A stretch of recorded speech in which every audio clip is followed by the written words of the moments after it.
नमस्कार, आप देख रहे हैं न्यूज दिन भर। मैं आपके साथ औरंगजेब इस्मत। बढ़ते हैं खबरों की ओर।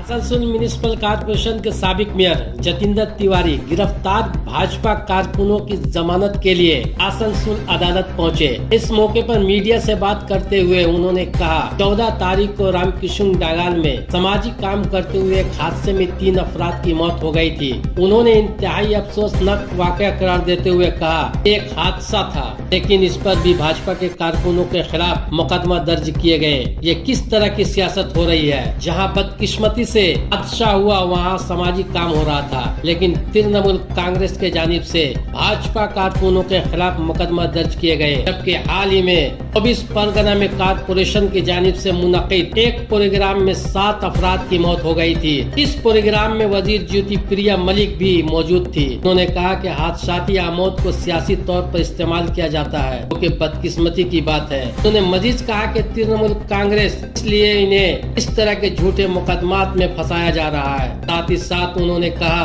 जो भी कानूनी कार्रवाई होगी हम लड़ेंगे। आगे आइए सुनवाते हैं उन्होंने क्या कुछ कहा। আমি দেখি আমি এটা তো আমাদের যারা আছেন, দেখুন আমাদের কাছে খুব বড় ব্যাপার না।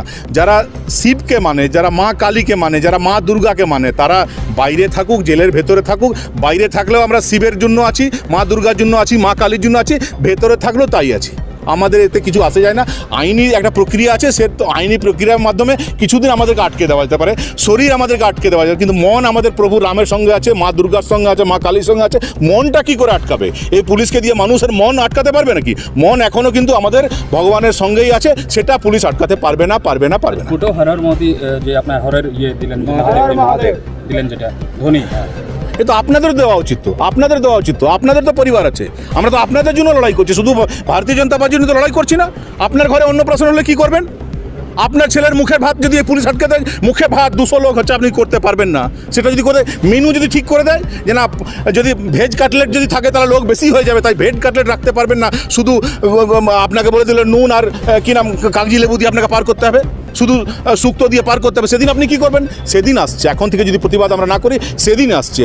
আপনার বাড়ির ছেলের অন্নপ্রাশনের কি হবে, আইটেম কি হবে, সেটাও পুলিশ ঠিক করে দেবে, সেদিন আসছে। সেটা যাতে না আসে তার জন্য আমাদেরকে লড়াই করতে হবে। কি বলছেন? অভিযোগ কি জোর করে করানো হয়েছে? ওদেরকে লোভ দেখিয়ে করানো হচ্ছে। সরকারি যে অনুদান সে অনুদান আগে ওদেরকে শর্ত দেওয়া হয়েছিল যে 2 লক্ষ টাকা যে সরকারের অনুদান তবেই পাবে যদি তোমরা মামলা মোকদ্দমা করো। ওদেরকে দিয়ে মামলা করে এই অনুদান দেওয়া হয়েছে। ওরা গরিব মানুষ, ওদের নিয়ে আমাদের, এবং আমরা বলেছি ওরা মামলা করেছে, তো এরপরেও বলছি 1 মাস পর মিলিয়ে নেবেন। 1 মাস পর ওই পরিবারের সঙ্গে আমরাই থাকবো, আর কেউ থাকবে না। আমরাই থাকবো, আর কেউ থাকবে না, আর আমরাই থাকবো। এবং যে 2টো পরিবার অলরেডি এসে আমাদের সঙ্গে দেখা করে গেছে, তাদের পাশে যেভাবে আমরা থাকতে পারি সেটা মিডিয়াকে বলবো না। কোনো গরিব মানুষের পাশে থাকার জন্য আমরা মিডিয়াকে বলবো না। এবং একটা পরিবার এখনও আসেনি আমাদের কাছে, যাদেরকে দিয়ে এফআইআর করে, তাকেও বলছি 1 মাসের মধ্যে আমরাই তাদের পাশে থাকবো, আপদে বিপদে আমরাই থাকবো। যারা এসছে তারা ভোট রাজনীতি করার জন্য এসছে, ভোট রাজনীতি করে তারা চলে যাবে। আমরা এখানকার মানুষ, আমরা আসানসোলের মানুষ, এই মাটির মানুষ, আমরাই তাদের পাশে থাকবো। ওই পরিবারটাই অভিযোগ করছিল যে ঘটনার পর থেকে উদ্যোক্তারা কেউ তাদের সাথে যোগাযোগ না। আমি বলছি যে ওদেরকে ভর্তি করলে কে হসপিটালে? উদ্যোক্তা মানে ওর চেনে না, সবাইকে চেনে না। ওদেরকে হসপিটালে ভর্তি করলো কে? ট্রিটমেন্টের ব্যবস্থা করলো কে? সব কিছু আমাদের ছেলেরাই করেছে। তাদেরকে ওরা চেনে না, জানে না বলে এই কথা বলে। যেদিন জানতে পারবে, বুঝতে পারবে যে এই সে ছেলে, আজকে যখন এদেরকে মুখগুলো দেখবো তখন তোরা বুঝতে পারবে এরাই তো সে ছিল। জানে না, ওদেরকে ভুল বোঝানো হয়েছে, ওদেরকে হাইজ্যাক করে নেওয়া হয়েছে। তৃণমূল ভাবছে যে ডেড বডি নিয়ে আমরা বিরাট কিছু করে দেবো। ডেড বডি নিয়ে 2 দিন 4 দিন রাজনীতি করা যায়। ডেড বডি নিয়ে লম্বা রাজনীতি করা যায় না। ডেড বডি নিয়ে যারা রাজনীতি করছে তারা বুঝুক যে এই রাজনীতি বাংলার জন্য মানে সুটেবল না। বাংলার মাটি এই রাজনীতি চায় না। আইপিসিতে অনেকগুলো ধারা আছে।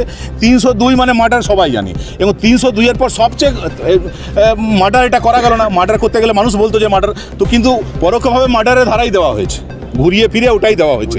পুলিশ যতটা পেরেছে, যতটা কড়া ধারা দেওয়া যায় সবটা দিয়েছেন, এবং তাদের কাছে কোনো উপায় নেই। তাদের প্রভুরা কলকাতায় বসে আছেন, কেউ আসানসোলে বড় বড় প্রভুরা বসেছেন, তারা নজরদারি এই মামলা দিতে, এই ধারা দিতেই হবে। কিন্তু ধারা দিয়ে কি হবে? ধারা দিয়ে 2 দিন 4 দিন 5 দিন 10 দিন 20 দিন 1 মাস 2 মাস 4 মাস আটকাতে পারে, তারপর কি হবে? তারপর আমাদের লড়াই তো চলবে। আমাদের লড়াই বাংলাকে রক্ষা করা লড়াই। আমাদের লড়াই বাংলার যে ঐতিহ্য, সেই ঐতিহ্যকে রক্ষা করা লড়াই। আমাদের লড়াই বিনয় বাদল দীনেশের যে বাংলার গৌরব, সেই গৌরবকে ফিরিয়ে আনা লড়াই। আমাদের এই লড়াই আমাদের ক্ষুদিরাম বোসের বাংলাকে ফিরিয়ে আনা লড়াই। আমাদের এই লড়াই স্বামী বিবেকানন্দের বাংলাকে ফিরিয়ে আনা লড়াই। এই লড়াই এই ধারা দিয়ে আমাদেরকে আটকানো যাবে না, এটা মাথায় রাখবেন। आसनसोल तृणमूल कांग्रेस के जानिब से बरनपुर तिरवनी मोड़ से शुरू की गई धुतकार मार्च कंबल वितरण प्रोग्राम के हादसे के खिलाफ एहतजाज करने के लिए मार्च निकाला गया। उन्होंने भाजपा के तरफ से कंबल के नाम पर ली गई हलाकतों के लिए कसूरवारों की गिरफ्तारी का मुतालबा किया। ये जुलूस भाजपा लीडरों के खिलाफ नारों के साथ निकला। आइए दिखाते हैं कुछ तस्वीरें। গত 15 আসানসোলের বুকে যেই কলঙ্কজনক ঘটনা ঘটেছিল কম্বলের নামে ধর্মের নামে দোহাই দিয়ে যে গণহত্যা হয়েছে তারই প্রতিবাদে আমরা আসানসোল দক্ষিণ শহর তৃণমূল কংগ্রেসের পক্ষ থেকে ধিক্কার মিছিল করছি। দাদা আজকে দেখা গেল যখন আসামিদেরকে কোর্টে তোলা হচ্ছে তারা জয় হর হর মহাদেব বলে একটা ধ্বনি দিল এবং তারা ইস্যু করছে যে এটাকে ধর্মীয় জিনিসে সব বাধা দিচ্ছে তৃণমূল কংগ্রেস, এইভাবে তারা বললো। আসলে এদের তো জনকল্যাণমূলক কোনো কাজ নেই, এগুলো ইস্যু থাকবে দাঙ্গা ধর্ম জাতি ভেদাভেদ এইগুলোই থাকবে এদের ইস্যু। এর বিরুদ্ধে আপনি কি বলবো? আপনারা কি চাইছেন এখন দোষীদের? আমরা চাইছি এর নিরপেক্ষতা তদন্ত হোক এবং দোষীদের আইনমূলক যে ব্যবস্থা তার শাস্তি হোক। আপনার নাম? অনুপম মাঝি।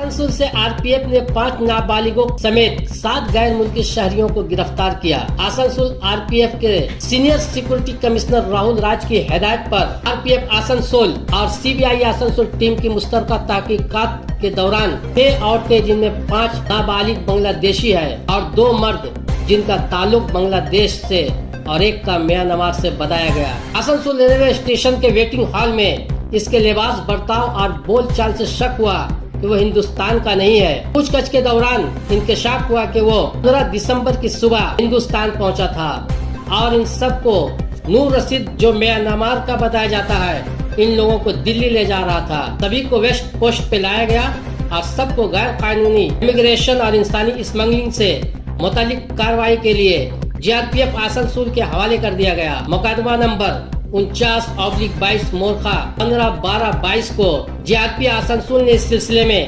इन पर आईपीसी धारा लगाई और 14 गैर मुल्की कानून 1946 के तहत दर्ज किया गया, जिसे आरपीएफ इससे मजीद पूछताछ कर रही है। आइए दिखाते हैं कुछ तस्वीरें।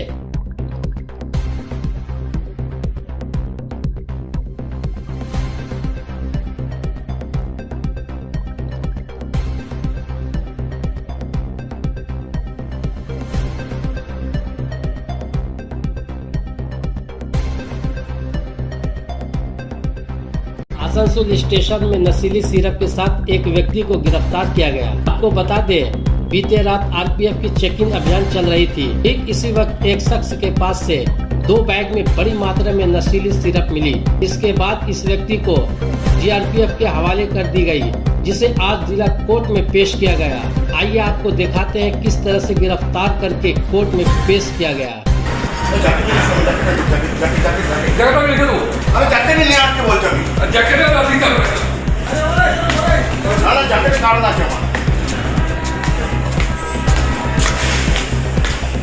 आज के लिए इतना ही। कल फिर मिलेंगे इसी वक्त इसी समय पे। आप देखते रहे न्यूज़ दिन भर।